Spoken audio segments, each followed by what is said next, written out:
Olá, sejam bem-vindos ao programa Entrevista Folkcom. No programa de hoje temos o prazer de receber Daliana Cascudo, diretora do Ludovicus Instituto Câmara Cascudo. Olá, seja bem-vinda. Prazer imenso estar aqui com você. Muito obrigado. Vamos começar nossas perguntas. Então, Daliana, com o objetivo de preservação e divulgação do patrimônio cultural do pesquisador e escritor folclorista potiguar natalense, nosso Luiz da Câmara Cascudo, o Instituto Ludovicus, ele tem um importante trabalho pela frente, não é? E quais são os cuidados, quais os projetos de atuação que o Instituto tem em disseminar esse conhecimento tão nosso do Câmara Cascudo? É verdade. Nossa finalidade principal do Instituto Câmara Cascudo é exatamente a preservação e a divulgação dessa obra de Câmara Cascudo, que ela não morra, que ela esteja sempre muito viva. E também, enquanto instituição, fomentar pesquisas a partir do que ele deixou, a partir de sua obra. Então, o primeiro projeto grande que a gente realizou no Instituto Câmara Cascudo foi a digitalização da sua correspondência. Esse projeto abrangeu 3 anos de trabalho e digitalizou 27 mil cartas que ele recebeu dos mais diversos estudiosos, não apenas brasileiros, mas também de fora do país, que ele se correspondeu durante toda a sua vida. Então, é um acervo hoje que está disponível para pesquisa no Instituto e que já está fomentando muitas pesquisas a partir dele. O Instituto conta com algum apoio do poder público ou privado ou alguns patrocinadores? Não, o Instituto é totalmente privado. A gente funciona totalmente sem vínculo, nem patrocínio nenhum, de nenhuma esfera, nem municipal, nem estadual e nem federal. Temos um convênio com a Universidade Federal do Rio Grande do Norte, que é uma parceira muito grande nossa, em relação principalmente à publicação de obras de Câmara Cascudo, de cunho local. A gente edita todas através da editora da universidade. E também somos objeto de pesquisa de pessoal de letras, de história, de vários cursos, né? Então, a gente não tem nenhum tipo de patrocínio e corremos atrás de todos os projetos culturais e de editais de cultura, como todos que estão dentro dessa área. Inclusive, o Instituto ele é aberto a toda a sociedade, a pesquisadores nacionais, locais e também internacionais, não é isso? Isso, é verdade. Esse acervo de correspondências, ele está disponível à pesquisa lá no Instituto Câmara Cascudo. Por questões de direito autoral das cartas, elas não podem ser disponibilizadas pela internet, né? Apesar da gente ter um site que tem uma mini biblioteca virtual, com entrevistas, com muitos dados inéditos dele, estão disponíveis no nosso site, que é o cascudo.org.br, já está disponível, mas também a gente procura atender e estender um pouquinho do nosso material de pesquisa a todos os pesquisadores via e-mail. Então, a gente procura atender muitas solicitações que são feitas de pesquisa de fora do país também, através do e-mail. O que é possível a gente enviar por e-mail, a gente envia. Um exemplo muito interessante foi um e-mail que a gente recebeu de uma pesquisadora que ela está em Roma e ela pesquisa sobre Ermanno Stradelli. E o foco principal de pesquisa dela é um livro publicado por Câmara Cascudo em 1936, muito pouco conhecido dos estudiosos cascudianos, chamado Em Memória de Stradelli.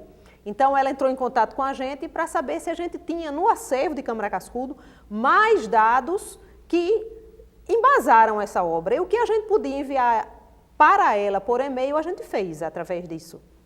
Outra pesquisadora também do Museu do Dundo, da África, de Angola, também entrou em contato com a gente, também para complementar uma pesquisa dela, aonde Câmara Cascudo aparecia quando esteve na África em 63. Então, a gente procura atender essas solicitações, abrindo um pouquinho o nosso acervo, também através de e-mail e de contatos feitos através do nosso site, principalmente. Então, é bom saber que, como o Câmara Cascudo fazia aqueles contatos internacionais, né? Ele não era uma figura apenas local ou nacional, ele fazia os contatos internacionalmente. Isso continua, permanece, não é? Isso permanece. Ele fazia através das cartas, né? Tão bem fazia que o acervo são 27 mil correspondências, então você vê a teia imensa de relacionamentos e de pesquisas que ele consegue traçar por essa correspondência, e hoje a gente tem um aliado, né? Um pouquinho mais abrangente do que a carta, que é a internet, os e-mails e rede social e tudo isso. Então, a gente procura também estender estender esse relacionamento através de todos esses instrumentos, né? Tornar o acervo e a pesquisa democrática. E aqui em Natal, como é que é a questão da visitação das escolas públicas? Há parcerias para que alunos vão sempre visitar um instituto? Como é que isso funciona? Apesar da gente ser uma instituição privada e a gente cobrar um pequeno ingresso até para a manutenção da nossa própria estrutura, desde o início de abertura do Instituto, a visitação, ele abriu a 5 de janeiro de 2010, a visitação, mas a gente sempre, por princípio, não cobra de escola pública nem de projeto social. Então, é gratuita a entrada deles. Então, normalmente se leva um ofício e essa entrada é liberada. E a gente tem uma visitação muito maciça, que nos dá um prazer incrível, porque a gente tem uma visitação muito maciça de escolas, seja de escola pública, seja de escola privada. Os professores levam muitos alunos para conhecer Câmara Cascudo, sua obra, a casa. É sempre um motivo de curiosidade muito grande. E eles sempre se deslumbram muito, porque é uma casa muito antiga, e eles presenciam coisas, né, que hoje eles não têm acesso, que não conhecem, né? Então é muito interessante essa experiência do aluno que vai nos visitar e que vê sempre um pouquinho mais e conhece um pouquinho daquele conterrâneo tão famoso dele, que às vezes está tão longe, e eu acho que a visita aproxima muito deles. Quando eu era criança, a gente fazia várias visitas ao instituto, mesmo em família ou pela escola, e a gente podia observar algumas questões particulares, né? As questões onde ele tomava banho, Isso. Que era uma peculiaridade, ele tinha um tanque, né? Hoje a gente chama tanque, mas era uma banheira mesmo, Banheira, né? uma banheira. Aquela banheira é muito interessante porque ela é toda de azulejo português. E esse azulejo foi trazido por ele quando teve numa viagem a Portugal, em 47, fez em 47 e 48, onde ele participou do primeiro congresso luso-brasileiro, e foi muito interessante essa relação. Então, a banheira é toda forrada por esse azulejo português, e a casa toda a gente sempre deixou, não com aquela feição do museu, né? Uma coisa artificialmente construída, não. A gente procurou deixar a casa dele, para que o aluno visse a cadeira de balanço, onde ele fumava o charuto, o quarto, a rede, os porta-retratos, né? Onde ele escrevia a máquina, exatamente do jeito do gabinete de trabalho dele. Tem 3 santos imensos na frente, e as pessoas acham até estranho, e era assim, mas era exatamente assim. Então a gente procura muito deixar o máximo fidedigno possível para você ter essa experiência, né? Essa experiência de ver o ambiente que ele produziu. Ele morou nessa casa, que hoje é o Instituto, por quase 40 anos. Então, tem muito dele naquela casa. É importante essa divulgação e essa visitação para incentivar mesmo, né? Ao próprio natalense, desde criança, a partir para o mundo da literatura e investigação na sua própria cultura popular, não é? É verdade, é verdade. Eu acho muito importante a nossa decisão de abrir a Casa Visitação como instituição.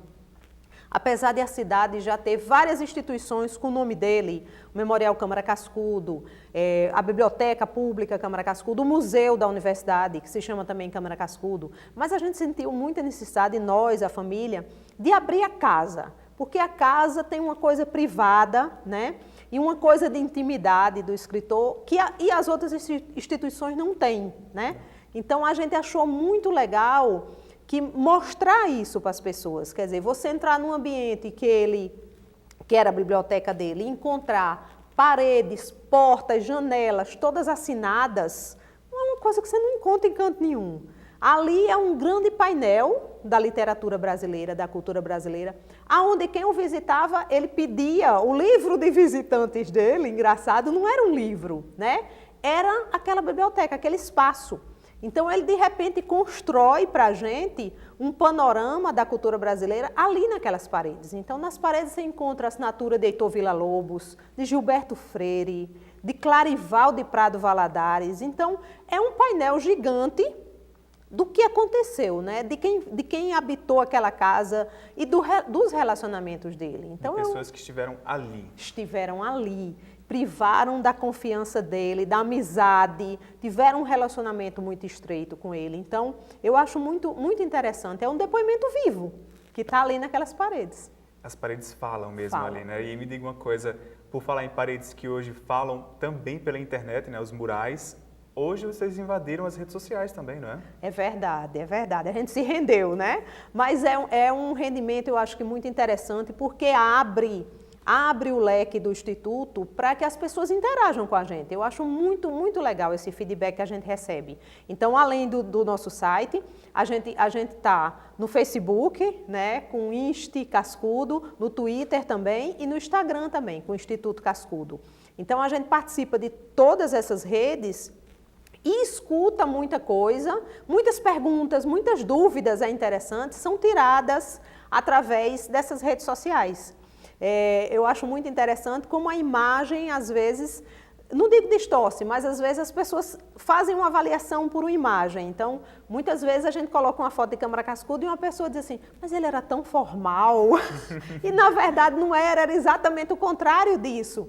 E aí a gente explica, não, porque antigamente as fotos eram mais posadas, né? Era uma coisa mais formal. O tempo de exposição era maior. Era maior, as fotos não eram digitais, né? A pessoa tinha que posar para a foto, tinha outra dinâmica a história da fotografia. Mas não, como ele era aberto, como ele recebia todo mundo. Então, é até interessante, porque através disso você desmistifica algumas coisas, né? E eu acho que aproxima também a figura humana dele. A gente se preocupa muito de mostrar a intimidade, fotografias dele recebendo as pessoas, relações de amizade. Então, essas fotos eu acho que chamam muita atenção, né, das pessoas. Aproveitando esse ponto da intimidade, como foi a sua relação com esse avô, Câmara Cascudo? Foi interessantíssima, foi muito interessante porque vovô só teve 2 filhos, minha mãe, Ana Maria, e o meu tio Fernando.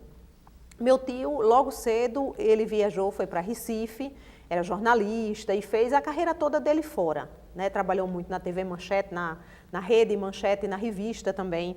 E mamãe casou e ficou morando na casa de vovô. Então, a nossa relação netos, somos 3, eu, meu irmão Nilton e minha irmã Camila, não foi uma relação daquele avô que você visita, né? Que é a relação normal de avô. Um avô que você convivia diariamente. Então, nós convivíamos diariamente com ele, dentro da casa dele, né? Morando naquela casa, que era a nossa casa também.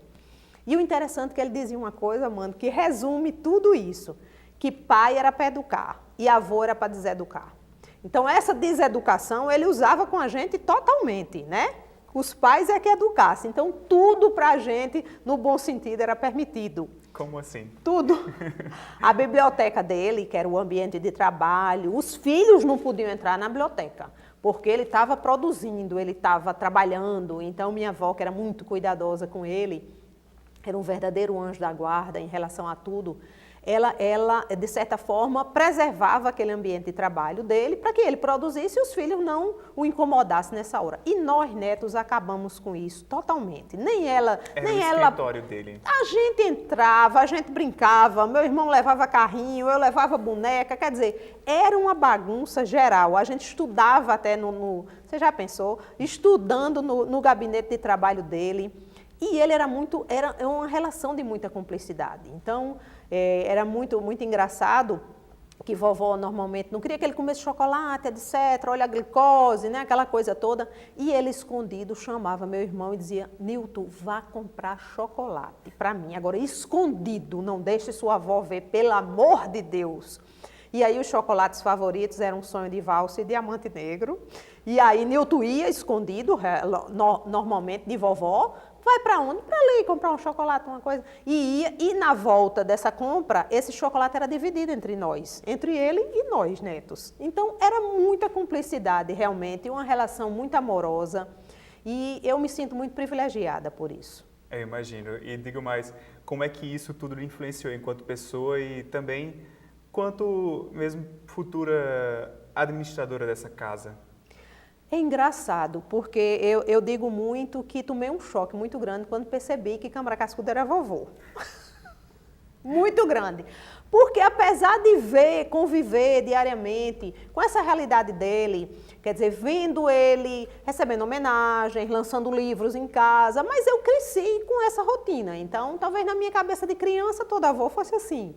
Mas ao entrar na adolescência, eu estudava no Marista na época, eu comecei a escutar na escola, né, no colégio, os professores comentando, Câmara Cascudo, o maior folclorista do Brasil, e Câmara Cascudo, historiador, e lá vem. E eu me choquei muito que era vovô aquela pessoa, né? E eu gosto muito de dizer que ele era, se existe um anti-herói, existe um anti-intelectual. E ele era exatamente esse anti-intelectual, porque ele não se encaixava naquele protótipo do intelectual distante, do intelectual que não interage normalmente com as pessoas, né, que está sempre muito absorto na sua própria pesquisa e trabalho, que normalmente é orgulhoso, que normalmente, né, se acha muito superior. E ele era o contrário de tudo isso, ele interagia muito com as pessoas, ele fazia, eu acho que foi um dos precursores na pesquisa de campo. Ele achava que se ele tinha que escrever um livro sobre jangada, ele tinha que conversar com o jangadeiro, ele tinha que ir lá olhar a jangada. Então ele foi muito precursor nisso, atendia tudo e todos. Então esse anti-intelectual foi muito interessante para mim, porque além da figura humana dele, descobri aquele potencial todo, aquele universo de livros. E eu comecei a ler os livros dele e discutir, conversar. Então para mim foi muito rico, né? Foi muito rico juntar essas duas pessoas, esse intelectual junto com o vovô, logicamente. E por falar nisso, há alguma obra que seja especial, que lhe traga alguma emoção especial por lê-la e sentir assim, este aqui é o meu avô, não sei, há alguma? É interessante, a obra que eu tenho muito predileção muito grande é uma obra pouco comentada, porque ela foge do tema cultura popular, o folclore, que é o Civilização e Cultura. Eu acho uma obra fenomenal, é uma obra que ele no subtítulo coloca etnografia geral. Então, é realmente, se você parar para pensar, uma obra de etnografia geral, onde ele fala desde a pré-história do homem, onde ele discute sobre o canto, a dança, a linguagem, a casa, o abrigo, a propriedade. Então, é uma geral, é uma obra muito importante. Então, eu destaco muito que eu acho que nessa hora o folclorista, entre aspas, sufoca um pouco o etnógrafo, como ele gostava de se denominar. Ele gostava muito da palavra etnógrafo, não gostava de antropólogo nem de sociólogo. Ele achava, eu sou um etnógrafo, ele se definia dessa forma. E eu acho que nessa hora, essa obra é um pouco relegada, porque o folclore é tão rico, né? A quantidade de obras é tão rica, mas o Civilização e Cultura é um livro fenomenal, eu acho. E ainda há muitas publicações que vão ser feitas em parcerias com editoras como a Editora Universitária. Como é que está essa relação aí? Isso. Existe ainda muita coisa para ser publicada. Então, no site a gente tem um levantamento de obras dele que normalmente se dizia, são 100 obras, 150. A gente já chegou a um número de mais de 200 obras, né? Se você fizer um levantamento de tudo que ele tem. Então, a Global Editora, desde o ano 2000, a gente tem um contrato com ela e ela está reeditando toda a obra. A intenção é reeditar toda a obra de Câmara Cascudo. Já tem quase 40 obras publicadas pela Global. E pela editora da universidade, a gente edita obras de cunho local, que a Global não lançaria nacionalmente, como História da Cidade do Natal, Nosso Amigo Castriciano, Vida Breve de Alta de Souza. Todas essas obras são lançadas pela editora da universidade. Já temos, acredito que, 10 obras lançadas pela editora. A dificuldade maior é a produção dele, que é muito grande. Então, quando a Global nos pede a sugestão de um título, a gente manda 20. Então, a editora não pode só publicar a Câmara Cascudo, mas a ideia é que a gente consiga publicar toda a obra dele, reeditar toda a obra dele, tornar essa obra toda acessível. A gente agora, o último lançamento é um livro extremamente relevante dele e muito diferente, que é o Prelúdio e Fuga do Real, né? O Prelúdio e Fuga do Real foi lançado agora, 30 de julho agora nós lançamos, são 28 anos de encantamento dele, como ele dizia, a gente lançou. Foi uma parceria global, editora da universidade, foi um trabalho feito realmente a 4 mãos. Nós lançamos agora o Prelúdio e Fuga do Real, que é um livro muito diferente, onde ele dialoga com personagens históricos, mitológicos, alguns literários, e nesses diálogos ele discute a obra da pessoa ou discute a teoria, Maria Madalena, Dom Quixote de La Mancha. Então é muito interessante a obra. Então a gente ainda tem muita coisa a publicar dele ainda, mas a culpa é dele que produziu muito. Que culpa boa, então, Não é? né? Se ele Verdade. fosse vivo, assim, você que tem essa relação tão próxima com essa figura nossa, assim, como é que ele seria? Porque hoje nós temos um meio de comunicação muito mais fácil que a internet. E Verdade. tudo acontece, parece que eu vejo, assim, o que acontece no Japão parece que é tão próximo de mim. Então, como é que ele seria? Como é que você acha que essa perspectiva seria? Eu acho que estaria muito antenado, né, talvez com um blog, né, lançando assim 1000 artigos diariamente. Você veja que ele na época que produziu uma famosa coluna chamada Ata Diurna no jornal, que eram artigos que ele falava exatamente sobre as coisas do cotidiano, etc. e tal. Então, talvez estivesse usando essas ferramentas e disseminando também. Ele dizia muito que a inteligência era uma capacidade de adaptação. Eu acho que ele se adaptaria muito bem às coisas e usaria, né? Usaria para disseminar muito tudo o que ele estudou. Acredito eu que estaria totalmente adaptado. Hoje em dia, como é que você vê esse pensamento de Câmara Cascudo, que serve como base para tantas pesquisas, mas como é que você vê isso dentro das universidades brasileiras? É muito difundido? Qual é a sua avaliação? Demorou muito para a universidade, de certa forma, voltar o seu olhar para a Câmara Cascudo, né? Ele foi um dos fundadores, junto com o professor Onofre Lopes, da nossa Universidade Federal do Rio Grande do Norte. O Onofre dizia muito que existia no Rio Grande do Norte uma universidade anterior ao UFRN que se chamava Câmara Cascudo. É uma coisa fenomenal isso que ele diz. E em 59, o discurso inaugural da UFRN é proferido por Câmara Cascudo. Então, ele, de repente, dá aquele atestado, aquela certidão de nascimento da UFRN. E eu acho que passou muito tempo a UFRN, de certa forma, a universidade como um todo, não... Lógico, existiam estudos sobre ele, mas não era uma coisa tão sistemática, né? Graças a Deus, de uns anos para cá, a gente teve, inclusive, a implantação dentro da UFRN do Núcleo de Estudos Câmara Cascudo, que é um núcleo multidisciplinar, que era muito necessário a criação de um núcleo desse, porque ele está dentro de tudo, né? Ele é muito foco comunicacional nessa hora. Então, você pode estudá-lo sobre o prisma da história, das letras, né? Até em arquitetura ele já foi parar, já tem um estudo baseado no História da Cidade Natal sobre a parte arquitetônica. Então, ele é muito, dialoga com muitas áreas. E o núcleo congrega estudiosos de várias áreas, todos que estudam ou Câmara Cascudo ou alguma coisa sobre o Rio Grande do Norte, norte-rio-grandenses, estudos norte-rio-grandenses. Então, eu acho que agora a gente está num momento muito bom. O Instituto tem grandes parcerias não apenas com a UFRN, mas com o Núcleo Câmara Cascudo. Eu mesmo sou membro do Núcleo. Então, a gente procura muito, com essas parcerias, firmar mais essa pesquisa e essa difusão da obra cascudiana. Eu acho que tem muita coisa. Se diz que Câmara Cascudo foi um descobridor do Brasil e a gente vê que a gente precisa ainda descobrir muito dele, né? Eu acho que a gente é que precisa descobrir muito dele e de sua obra. Quais são os desafios, então, que a gente pode ter nessa perspectiva da investigação com o apoio da Câmara Cascudo? Eu acho que tem imensos desafios. Eu acho que o próprio acervo dele, como a gente digitalizou a correspondência, a gente ainda tem outro caminho grande de digitalização, que eu acho que suscitam muitas pesquisas a respeito, não apenas dele, mas da própria cultura brasileira, da própria construção dessa cultura. Então, a gente publicou um livro, a Global publicou em 2011, foi inclusive vencedor do Prêmio Jabuti, o maior prêmio de literatura brasileira, na categoria Teoria e Crítica Literária. Essa obra nada mais foi do que a correspondência dele e de Mar de Andrade. Então, Câmara Cascudo e Mar de Andrade, que dialogaram durante 20 anos por correspondência, de 24 a 44. E ao ler esse livro, você nota não apenas as duas personalidades, né, os dois como amigos, que trocam confidências de suas vidas, do que está acontecendo, mas também dos dois como escritores, do que estão produzindo, mas a própria cultura brasileira, ela começa a se delinear naqueles diálogos. A própria identidade cultural brasileira, ela vai se construindo ali. Lógico, não apenas no diálogo dos dois, no diálogo de diversos intelectuais. Mas é interessante como você nota uma construção de uma identidade brasileira.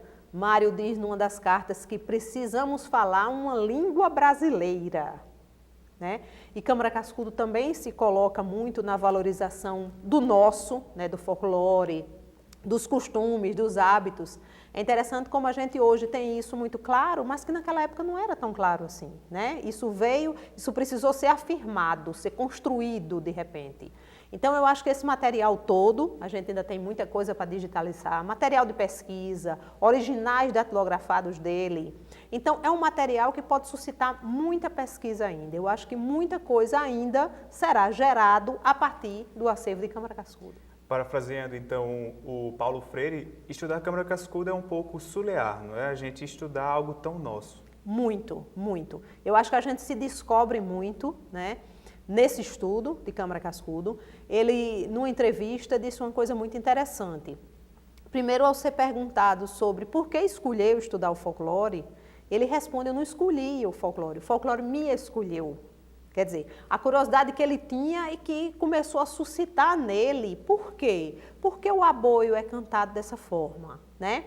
Porque o cantador de viola faz esse desafio. De onde veio isso? Por que gato preto dá azar? Por que passar debaixo de escada também não pode passar? Então, todas essas coisas, de repente, despertaram nele uma curiosidade. Então, eu acho fenomenal isso, né? Isso gera muita coisa.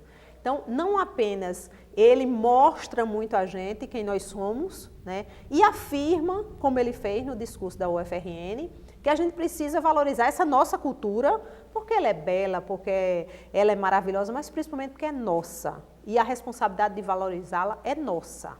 Você acha que naquela época ele teve um certo desafio de enfrentar essa barreira, que seria um certo preconceito? Sim. E como é que esse preconceito, hoje em dia, a gente está vencendo? Como é que você vê essa perspectiva antes e agora?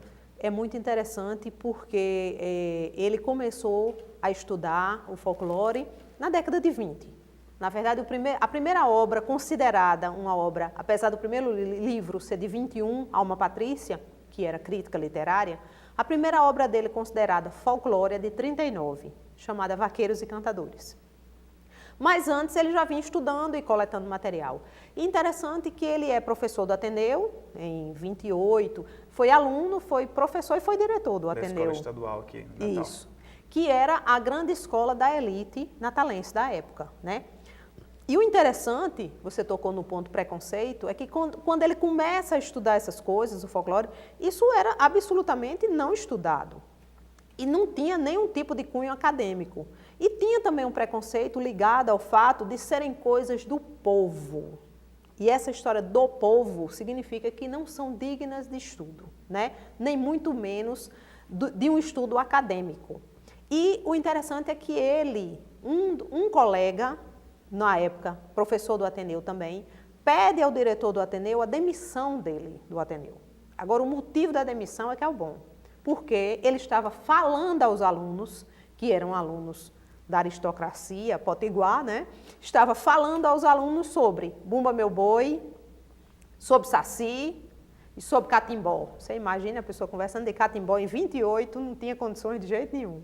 E ele não é demitido e continua conversando, logicamente, sobre tudo isso, que eram suas pesquisas, e mantém, quer dizer, ele desbrava um caminho de estudo que não existia. Ele diz numa entrevista já posterior, já mais velho, que abriu a primeira picada no mato, e é verdade. E que as pessoas, os posteriores pesquisadores, podiam até concordar ou discordar dele. Tinham esse direito, obviamente, ele dialogava. Mas que esse caminho, ele tinha esse mérito, né? Ele se orgulhava disso, ele tinha esse mérito de ter aberto esse caminho. Então, você vinha nesse caminho, concordasse ou não, mas esse caminho ele tinha aberto. Eu acho que é muito sintomático, é muito simbólico isso dele, de dizer que abriu a primeira picada no mato. Quer dizer, hoje a gente está aqui discutindo folk e comunicação, porque esse homem lá atrás mexeu nesse vespeiro todo, né? E abriu esse caminho para esse estudo, e a gente está hoje dentro de uma universidade, talvez nem ele mesmo imaginasse isso, né? Está dentro de uma universidade estudando isso, né? Essa picada que ele abriu no mato. E por falar em folk comunicação, ele de certo modo foi um incentivador ao Luiz Beltrão, que é um pernambucano que defendeu a sua tese na Universidade de Brasília sobre a teoria da folk comunicação, E é algo assim fantástico, né? Fantástico. E é interessante como eles tinham uma relação de amizade, né? Além, o Luiz Beltrão trabalhava com um amigo muito dileto dele, que era Nilo Pereira, né? E o Luiz Beltrão envia para ele o trabalho e ele incentiva muito o Beltrão. Interessante como os caminhos se encontram, né? Ele incentiva muito o Beltrão a produzir isso. Ao pesquisar esse acervo de correspondências que está no Instituto Câmara Cascudo, eu encontrei um dado interessantíssimo, que foram 4 cartas do Luiz Beltrão, que estão, esse acervo ainda está em construção, podem aparecer outras, que foram as cartas de 44, 64 e 68. Então, o Luiz Beltrão envia essas cartas para ele. Essa de 68, que é uma carta de 29 de janeiro de 68, ele explica o que é a focomunicação e diz a Cascudo, eu estou pegando a minha tese e a minha tese vai virar um livro, que nada mais foi do que o livro basilar, que é o Comunicação e Folclore. E dentro do acervo também dele, dentro da biblioteca, a gente encontra as seguintes obras de Beltrão: Os Senhores do Mundo, de 1950, Itinerário da China, de 59, e o próprio Comunicação e Folclore, de 71. E todos com dedicatórias lindas para ele. Então é interessante como você vê uma relação de amizade, né? E uma relação de influência também, né? Na hora que Câmara Cascudo, que já era na época um folclorista, reconhecido e tudo, incentiva no Beltrão, não, esse estudo vale a pena, você precisa publicar isso. E eles dialogam sobre isso, é uma coisa muito interessante. Tem uma frase dele nesse incentivo ao Luiz Beltrão que eu acho que é magnífica. Você deve olhar com seus próprios olhos, andar com suas próprias pernas, antes que alguém do estrangeiro, um forasteiro, venha e o faça. Ele já era um pouco comunicador, sem saber, não é sem isso? saber nem da teoria, né? É verdade. Ele pesquisava, ele pesquisava os significados, né? Do aboio, como Sim. a senhora disse, Sim. os significados do gato preto, enfim. Sim. Era um comunicador. Muito, muito. E eu acho que essa preocupação dele, né, esse incentivo que ele deu ao Beltrão, quer dizer, é aquela história, né? Nós aqui, isso é nosso, então é responsabilidade nossa e não do forasteiro que a gente se aproprie disso, né? Eu acho que essa parte nossa, cultural, que a gente hoje, graças a Deus, se apropria tão bem, ele faz muito isso. Tem uma ata de urna dele também muito interessante sobre a feira, né? É uma coisa maravilhosa, porque ele coloca a feira como um local de pesquisa. Quer dizer, uma coisa que isso, acredito que essa ata seja da década de 40. Então, ninguém conseguia ver numa feira, nessa época, uma fonte de pesquisa como ele via.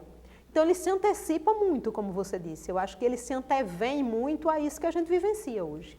Incentiva, inspira um pouco ao próprio Luiz Beltrão, né? Acredito que sim, acredito que sim. Incentiva muito, eu acho que o Beltrão, talvez como ele também, tem enfrentado alguns preconceitos para começar esse estudo, eu acredito que sim, porque ele também foi um desbravador dentro dessa área, mas eu acho que foi muito importante ele ter tido de Câmara Cascudo, na época, esse incentivo e ter conseguido dialogar, né? Os dois conseguiram dialogar para contribuir para essa obra e para a teoria da focomunicação avançar.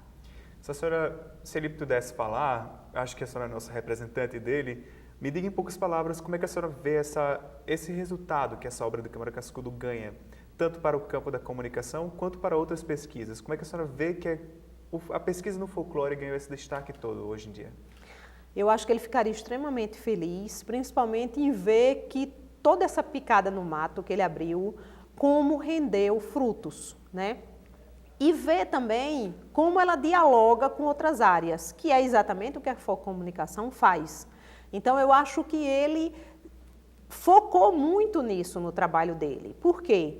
Na hora que ele dentro do Dicionário do Folclore Brasileiro, que esse ano completa 60 anos de edição, é uma data marcante, eu acho que dentro da obra dele, como dentro do dicionário, o dicionário é uma obra muito focomunicacional, eu acho.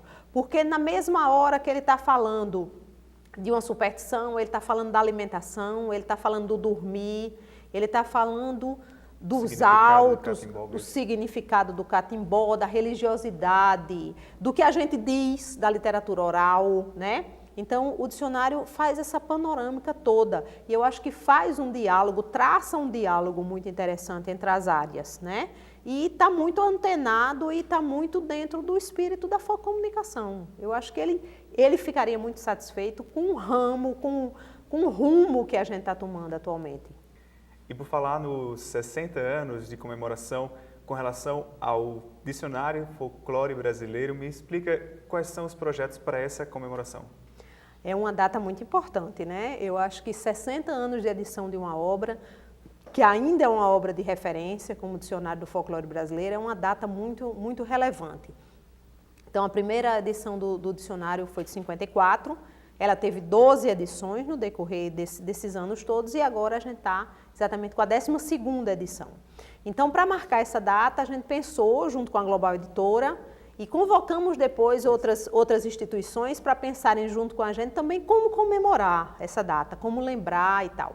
Então, a primeira providência foi o estabelecimento de um concurso nacional de ensaio, que é feito pela Global Editora em parceria com o Instituto Câmara Cascudo, e que tem como tema a cultura popular na obra de Câmara Cascudo. Então, é um concurso nacional de ensaio, a pessoa concorre com um trabalho de, no mínimo, 100 páginas, e é um concurso muito interessante, porque ele premia com um prêmio em dinheiro, obviamente, mas com a publicação desta obra vencedora através da editora Global. Então, é uma coisa muito legal.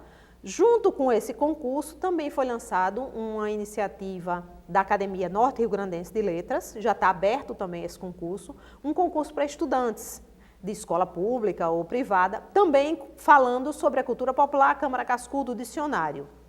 E o legal desse concurso da Academia Norte Rio Grandense de Letras é que tanto o aluno vencedor recebe um prêmio, como o professor que o orientou também recebe um prêmio. Então, é mais um incentivo também para isso. Estamos junto com o Núcleo Câmara Cascudo também, formatando um projeto que a gente vai fazer mais para o final do ano, de um seminário que a gente pretende trazer também pesquisadores e estudiosos de Câmara Cascudo de fora daqui, do nosso estado, e que a gente discuta um pouquinho sobre essa obra, sobre o dicionário. Deve ser um evento mais para o final do ano, que será feito aqui na Universidade Federal do Rio Grande do Norte. Então, muito nos alegra que essa comemoração esteja sendo realizada. Antes de entrar nas nossas últimas perguntas, eu queria saber, Câmara Cascudo é uma peculiaridade, ele virou um vinho também em português. É verdade, virou um vinho. Foi uma homenagem muito, muito bonita, é um vinho da Quinta do Portal, do Porto, né? O vinho se chama Câmara Cascudo e foi muito interessante porque é uma edição limitada, né? São 200 garrafas e com a efígie dele no vinho, a gente tem lá no Instituto Câmara Cascudo esse vinho. E ele que gostava tanto de vinho, da própria cachaça brasileira, como ele tinha o prelúdio da cachaça, eu acho que ficaria muito, muito admirado de ver o seu rosto, de repente, estampado no vinho. É uma homenagem muito bonita. E hoje os desafios também de administrar o Instituto devem ser permanentes, não é? Essas relações são internacionais, né? É verdade, é verdade. E ele tinha uma relação muito estreita com Portugal. Como eu disse, foi em 47, 48 lá e tinha grandes amizades em Portugal. O interessante é que quando a proposta desse vinho foi feita, lá foi prontamente aceita. Porque esse relacionamento, apesar de todos esses anos passados, era muito forte. E dentro do vinho, a gente, junto com a garrafa do vinho, vai um pequeno livreto explicando um pouco, e com o texto dele, maravilhoso, onde ele diz, porque o português não é estrangeiro. Quer dizer, para ele, Portugal e Brasil eram nações irmãs. Então, ele salienta muito essa relação, ele deixa isso muito claro. Então, é muito interessante que o vinho português o homenageie, ele que tinha tantas amizades em Portugal. Terminando um pouco a nossa entrevista, eu queria saber, o Instituto ele está sempre aberto à visitação? Sim. E como é que funciona a questão da lojinha? Tem uma lojinha, tem também tudo de lembranças para serem compradas, a própria bibliografia dele, isso, não é? Isso. É isso que também ajuda a manter o Instituto? Como é que é esse desafio de manter o Instituto hoje? Teimosia. É. É verdade. Então, a gente basicamente, como eu lhe disse, a gente é privado, E as nossas fontes de renda realmente são o nosso ingresso, que realmente é um valor bem simbólico, é R$ 3,00 adulto, R$ 1,50 estudante, escola pública não paga nem projeto social. Então a lojinha onde estão todos esses livros reeditados dele, produtos, souvenirs, porque era uma coisa que me incomodava muito. Quando pessoas chegavam e diziam, eu não encontro o livro de Câmara Cascudo para vender na livraria. Eu não encontro, não vejo. Lógico, isso vinha também advindo do fato que a obra não estava reeditada. A obra começou a ser reeditada pela Global no ano 2000. Então, realmente, antes era uma dificuldade. Então, eu queria muito concentrar que a pessoa chegasse no local e encontrasse, pelo menos, uma grande parte dessa obra. Então, a gente consegue lá na nossa lojinha manter muitas coisas e a nossa ideia é que a pessoa, quando nos visite, ele leve alguma coisa de Câmara Cascudo, uma lembrança, alguma coisa que o recorde. Pode ser um livro, pode ser o vinho, mas pode ser também uma canetinha, uma coisa bem singela, a canetinha com a assinatura dele. Para que você, na hora que volte para o seu local de origem, você leve aquela lembrança e suscite nas pessoas que canetinha, quem é essa pessoa, Câmara Cascudo? Então, você está levando ele também para fora. Então, a nossa ideia é essa, é tornar sempre esse nome, né, conhecido. Que as pessoas sempre saibam quem foi Câmara Cascudo, quem é, né, e sua obra. E para finalizar, a gente quer que a senhora deixe uma mensagem para o nosso público que vai assistir essa entrevista, tanto de comunicadores, folk comunicadores, pesquisadores em folk comunicação. Então, a gente espera que essa mensagem colabore com essas pessoas e incentive também. Eu só posso dizer, agradecer muito a oportunidade de estar aqui conversando com você e passando muito desse trabalho e principalmente da obra de Câmara Cascudo. E dizer que o Instituto Câmara Cascudo está aberto não apenas à visitação, mas também à pesquisa, né? E a gente, mesmo distante, às vezes, até pesquisadores que não estão aqui, podem entrar em contato conosco através do nosso site, o cascudo.org.br, das redes sociais todas, que também estão disponíveis, e do nosso e-mail, que é o contato@cascudo.org.br, e na medida do possível a gente procura atender a todos, né? Hoje a gente tem a facilidade de poder enviar as coisas por e-mail, então o que a gente pode enviar, a gente envia. Eu acho que a gente tem muita coisa ainda de Cascudo para pesquisar, para descobrir e para explorar. Muito obrigado por sua entrevista e a gente espera que você tenha gostado da entrevista com Daliana Cascudo, diretora do Ludovicos, Instituto Câmara Cascudo. Para mais informações sobre a Folk Comunicação, acesse www.redefolkcom.org. Até o próximo programa.